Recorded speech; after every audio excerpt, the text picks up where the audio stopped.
What's going on, people? I would like to welcome all of you to another Q11 edition of the Talk to Q radio show. My name is Quincy, and this is my show. And with the Q11s, what I like to do is interview people to expose my audience to new things. I talk to authors, entrepreneurs, entertainers, counselors, other podcasters, and sometimes just your everyday person who just has something to say about a particular topic. So it's an opportunity for you to get to know these people up and close and learn their story. What sparked the passion to choose a certain career, or what inspired them to write that book? Or why is this person so opinionated about a particular topic? So just sit back and enjoy the show, and please be encouraged to share. A lot of my guests, much like myself, kind of do their thing by word of mouth. So the more that you share, like, or comment on a social media post, then the more you can help me grow the show. And it also gives more support to the people that I bring on the show who are looking to get their services, products, and talents out to the masses. So without further ado, let's get to the interview. It's that time of year again, people, tax time. However, so many people don't know where to start when it comes to filing their taxes. Well, my guest can help you with that. She is from the Pelican State of Louisiana, a resident of New Orleans. She has been in the tax game for 10 years of tax preparation experience, specializing in personal and business tax prep. So please welcome Miss Dana Jones to this Q11 edition of the Talk to Q radio show. Dana, how are you? I'm good. How are you? I am great. Thanks so much for joining the show. And now, for those who are watching on YouTube, please go ahead and hit that like button and that subscribe button to help support the show.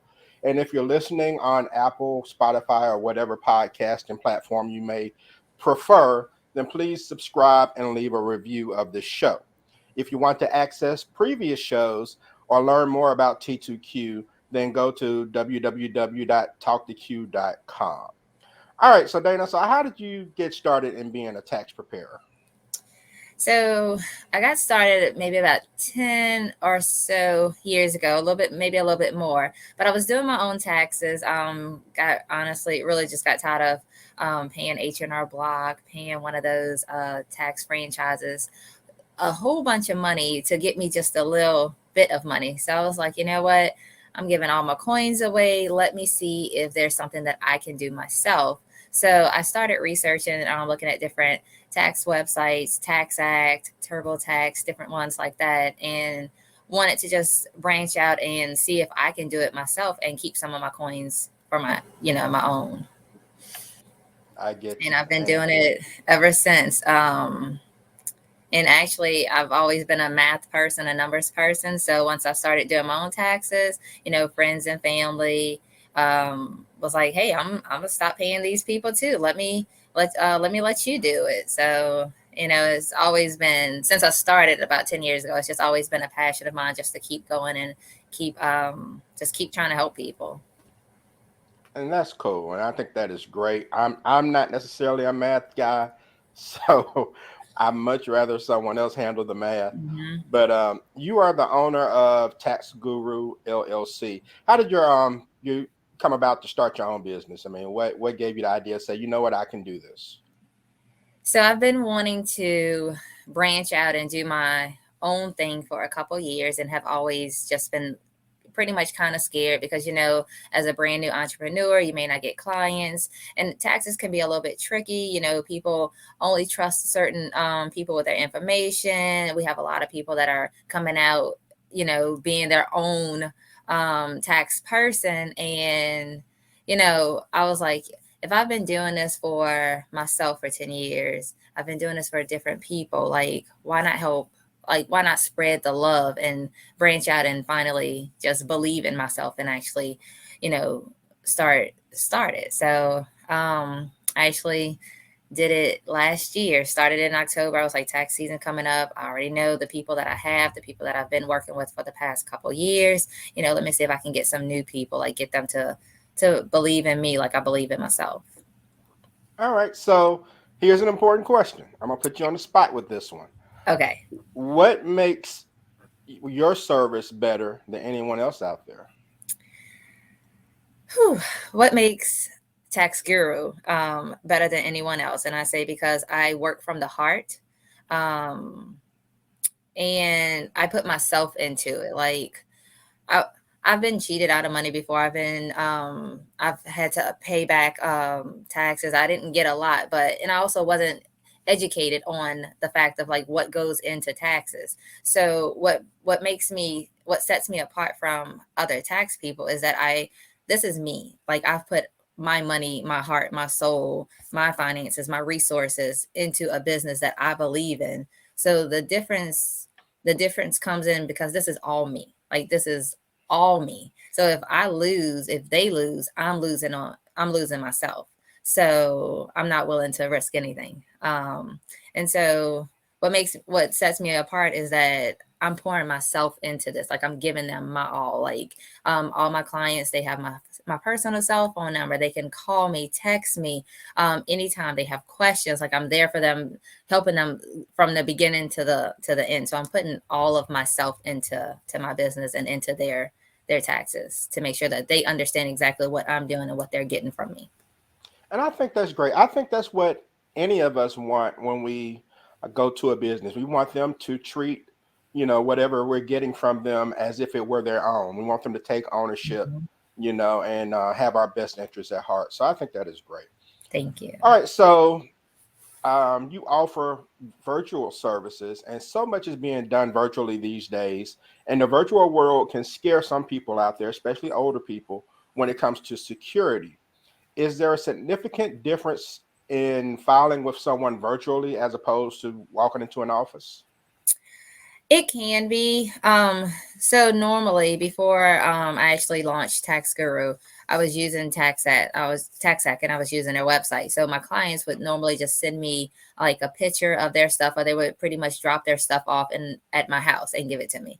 But now that I've launched Tax Guru LLC, I have an app. So all of my clients, they'll get the app and they're actually able to upload their stuff to me, which comes directly to me to my software.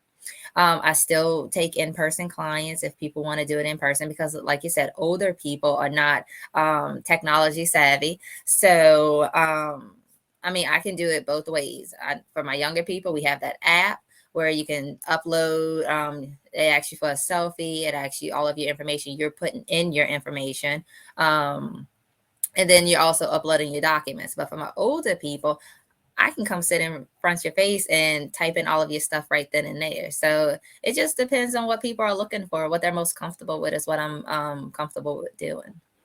Okay, so all right, so they do have options. That's pretty cool. They do, yes. And some people file their own taxes, and some know what they're doing, some don't. Like if I file my own taxes, I'd probably get at least 300, $400,000 back. So I don't need to file my own taxes because I end up Right. in jail. But what are some of the most common mistakes that people make when they try to file on their own? Or maybe someone who uses a tax preparer who may not be as experienced in preparation? So my friend, I was doing my friend's taxes, and then she was like, I think I can do this. I'll do it one year, and then will you look at it? And I was like, yeah, sure. So, and that year she did great. But this year, with all of the different, because we do know that tax laws change every year. So this year, with all of the new tax laws, my friend put in her stuff on TaxAct, and then she was like, you know what? I'm gonna let you do it. I want you to see. Let's compare. So I am all about comparing to see where you're gonna get the biggest refund and get the biggest bang for your buck. So when I went in and I was giving her numbers, and I was like, wait a minute. I said something's off. I said, what are you doing? She was like, I don't know. I was just putting in numbers. I said, well, let's go through. And we were on FaceTime, and I said, let's go through each section and let's see where we can find the missing piece. And to answer your question, where a lot of people make mistakes is that they're not putting in the correct information. They're not knowing where to put the correct information. Some people are not following at all because, again, if they're trying on their own, or if they've gone to somebody who was inexperienced, or if they had a bad experience, they don't want to go through that again. I've had people that have had loss throughout the year, and it's just like, you know what? I'm gonna put that off to the side. I'll come back to that. People miss deadlines. People lose out on deductions. They lose out on different credits because they just don't know what to do. So, I mean, there's a lot of lot of different mistakes that people can make. But so I always say, do your research, go to somebody that's knowledgeable, go to somebody that's willing to take the time to explain something to you. That's definitely very important because, like I said, there's no way I would attempt to do mine. I already know I'd screw up. And so now I do have a question. This is of a personal nature for me. Okay. The deductions. I Mm-hmm. donated some items to Goodwill last year, quite a bit of quite a few things, and I got some receipts from them. So Mm-hmm. is itemizing deductions, itemizing donations really worth it when it comes to saving money on taxes? So, like I like to tell people, when you're looking at your taxes, don't look at the number, like don't look at the refund. Look at your standard deduction, and then look at what it would be for itemized deduction. So for a single person, the standard deduction is $12,550. For joint filers, it is $25,100, and then for head of household, it's $18,800. When you're looking at your deductions, whether you're going to take the standard or the itemized, this is how you figure out which one to take and if it's going to be worth it.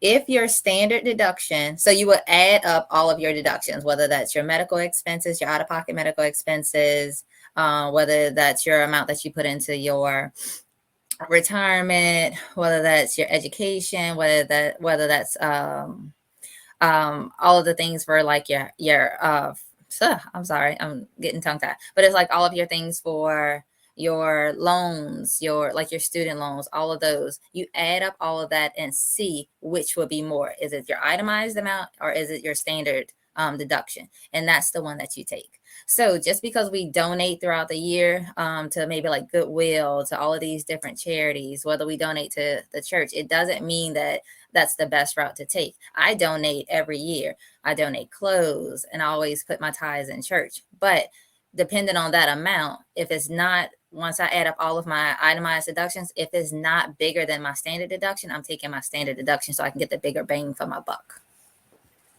Okay, yeah, I think I should just bring you my taxes because I'd be messed up trying to do that on myself. It's a lot to understand, but I appreciate you breaking it down for those out there who may be a little more, knowledgeable of it than me.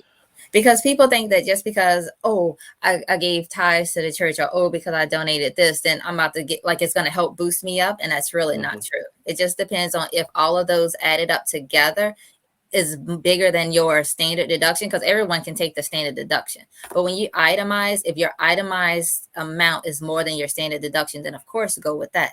In order to Yeah. figure that out, you would have to do the math first. Okay, So most I people get it. just in general take the standard deduction because it's already a lot. That makes sense. That makes sense. I appreciate you explaining that to me. And you mentioned about filing jointly. Mm-hmm. So I have a question about married people who may file separately. Do you miss out on certain tax advantages by filing separately? What's the benefit, if any, from doing so for married people who may file separately? So with any tax return, you have to go, like, you treat them individually. So it again, it all depends, and what plays a factor is numbers. So everything depends on numbers. Yes, they can miss out on different tax advantages, but then also it can be better if they file separately, and it just depends on like the situation. So for example, if one of the spouses have a large amount of out-of-pocket medical expenses, then it would be best for them to file separately, because again, it all depends on that deduction too. So what I like to tell people is let's put the numbers in, put it in both ways. See what your deduction is, see how you guys fare out whether when you itemize. See how you guys fare out when you put all of your numbers in, and then go that way. Because yes, it can be a benefit, but then sometimes depending on the numbers, depending on like what all they have to deduct, then it may not. All right. So let's talk about these tax credits that have been issued, by the White House since the pandemic started. We've Mhm. had stimulus checks and child care credits and just all kinds of different things. Will that have any serious impact on how people file their taxes? And maybe that's why they need to solicit a professional in order to get some help. I would say solicit a professional anyway, because again, again, dealing with money and different laws and making sure that numbers are complete and accurate, then it gets tricky because one, it can hold up your refund. Two, it can cause you to get audited. And then three, I mean, everybody want their money now. So, and the IRS for the child tax credit and then for the stimulus, they sent out a letter. They're asking everyone to wait until they get those letters because the amount that you receive for the refund and the amount that you receive for the stimulus is on there. If you put that number in there incorrectly and you submit your taxes and it's wrong, that's going to hold your taxes up. And we all know that the IRS is already backed up. Yeah. They issued a statement a couple of weeks ago that said, I believe there's still 11 million people behind in 2020 who they haven't even got to their taxes yet. And just think we have all of these people filing this year because most people want that stimulus if they hadn't got it. But what I would say is that this year with the pandemic and taxes, if you did not know, so yes, the laws have changed, but it has helped us because normally when we get that child tax credit, we get a percentage. This year, we're getting the full amount. And that percentage was based on your income. So previously, you would get up to, so let's just say if it was 3,000, you would get up to 3,000 based on your adjusted gross income and based on like your deductions. This year, regardless, you're getting that full amount. Okay. So with the changes in the tax laws, I just say if you're not gonna work with a professional, just make sure that you're caught up because laws do change every year. And I tell people every year when I'm doing the taxes, don't look at the amount that you got last year because what affected last year's refund will not affect this year's refund. Woo, that's a lot. It is. Well, I don't have any kids, so I don't have any skin in the game as far as the child credits and things. Wait, I do have a dog. I guess they don't have pet credits, do they? They do not. And you know what? We know that dogs are like our kids too. They feel what we feel, and all of our heart and soul and our money goes into them. But unfortunately, they don't have a social security number, so no, we can't. We can't claim them. That is a shame because he can be expensive and he needs to get a job. Yes. But yes. I'm sorry. All right. So tell me about the flyer behind you on the wall. I see something back there. So this year, when I launched Tax Guru, I am able to offer refund advance loans because we know people sometimes need their money up front. So this year I'm able to offer refund advance loans up to $6,000. So the flyer that you guys see here is just giving you guys more information about the loans that I offer. You can file now and pay zero out of pocket today. Everything comes out of your refund and you'll still be able to get your money up front if you guys choose to do the loan. And then the second one, I'm trying to make sure I go in the right direction. The second one is just giving you guys the amount. So any refund advance loan up to $1,000, there's zero interest on it. So they don't charge you interest at all up to $1,000. $1,250 to $6,000, they charge you 36%. But the way it's calculated is because I had someone ask me when we so if you get a $6,000 loan, you look at 36%, that's like $2,000. No, they're not taking $2,000 out of your money. They charge you interest at a max of 60 days. So it's a formula that goes into it. So if you decide to get let's just say a $5,000 loan, it's about $296 in interest that will be charged on that. Because I just completed a refund advance loan for a customer that I just did. And what it is that you apply for the loan. It takes about 3 hours to get approved. Once you get approved, I'll go ahead and cut you guys a check and you have your money right then and there. Wow. I know. Super easy. Super easy. I know, right? And that's what we want. We want easy and we want accuracy. Yes. So you can't beat that whatsoever. So where can people get in touch with you about your services or connect with you online? So you guys can follow me on Instagram at NOLA Tax Guru. You guys can follow me on Facebook at Tax Guru. If you guys want, you can follow me personally on Facebook under Dana Jones, but then I also have a local number, 504-350-6696. Or you guys can email me at NOLA Tax Guru, NOLA Tax TAX Guru GURU at gmail.com. So all one word, NOLA Tax Guru at gmail.com. All right, that sounds great. And Dana, I want to thank you for taking time to join the show. I know this time of year is extremely busy for you, so it means a lot that you took the time to come on. Well, thank you for having me. Thank you, everyone for watching. And I mean, I just enjoy and love talking about like taxes and how to help people. So if there's any questions, feel free to reach out to me. All right. And if I can get you to hang backstage for me for just a moment, and I'll go ahead and close everything down. And that's going to do it for this Q1 edition of the Talk to Q radio show, people. Check out my website at www.talktoq.com. And you can find many various ways to get in touch with me to either be a guest on the show, make a show topic suggestion, or just leave general feedback.